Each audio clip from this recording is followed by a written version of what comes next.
Every time I I see a baby, it just makes me so happy. There's just this light that goes off in my heart.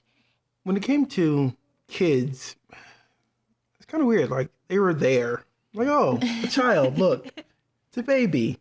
Um, for me, it was just kind of a little differently. When it, I felt a little differently when it came to uh, kids and sort of children. So didn't have all of the butterfly feelings. Yeah.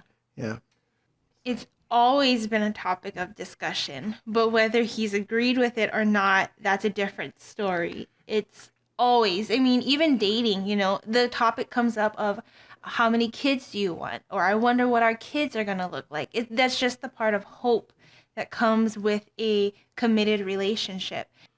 Well, I know for me in the very beginning, I was, the very beginning of our marriage, I was more sort of, hey, let's, get to know each other for a year as a married couple. Um, but it really hit when we went through the start of our season of infertility when, Mm-hmm. might not be a possibility for us. I think couples who are married, or even just couples in general, think that having kids is just easy and natural and you can plan it. And that's not the case. What we realized throughout this whole process is the miracle that's created, truly given by God, which is that life, right?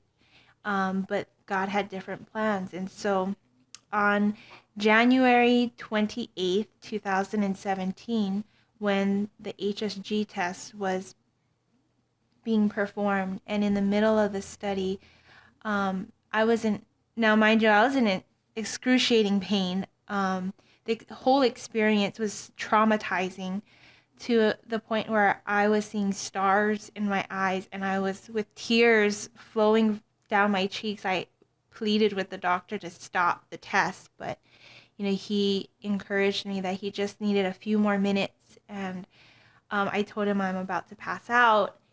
And in that split second of when he knew, based off of the results that he was seeing, he just told me, he was like, oh yeah, definitely, you're not going to be able to have babies naturally. My light switched out.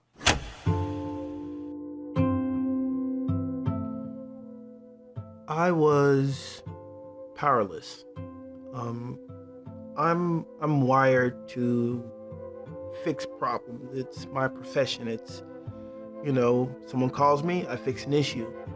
And I was met with a situation in which no amount of flowers or just going out to dinner or consoling can fix this issue. Something that I knew she always wanted, knew that she always desired. I'm like, I can't fix this.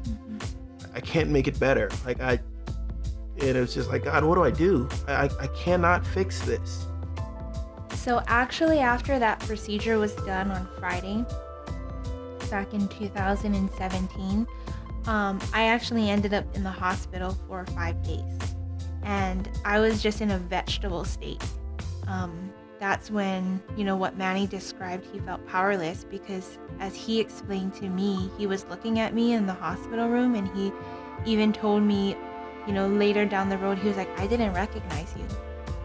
I had no life, and I was no longer the same person. And so it was a struggle, and it was a battle, just being able to refocus and regain some sort of hope. But I truly believe that's where God meets you, is at your lowest, and you have nothing, no one. Up until this point, I never knew what surrender meant, because I felt like throughout my life, it wasn't easy, but I was able to work through it. This one, even for myself, I couldn't work through. I didn't have answers. And so it brought me to true surrenderance, and I had a choice to make. In the midst of everything that was going on in the hospital room, the Holy Spirit had spoke to Manny, and because he just saw this cloud of darkness over, you know, over me, and the Holy Spirit just led him to turn on worship music, and it really broke the silence. And it was just sort of one of those things where it was, well, God, we don't understand.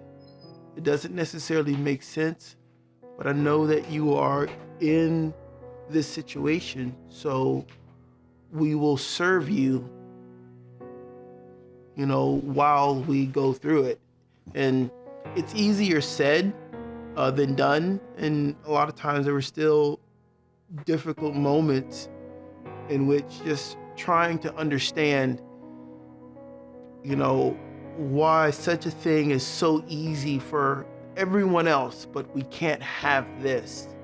And just sort of not focusing on that, but focusing on, okay, what can we do, God, instead? What is it that you want us to do during this time and during this season? It was definitely a day by day faith journey and going through it all. So I think if I can go back to the day that we got married, I remember very specifically, I just, on that day, we both made a promise that, Lord, use our marriage and our life as a testimony unto you. And we had no clue what we were signing up for.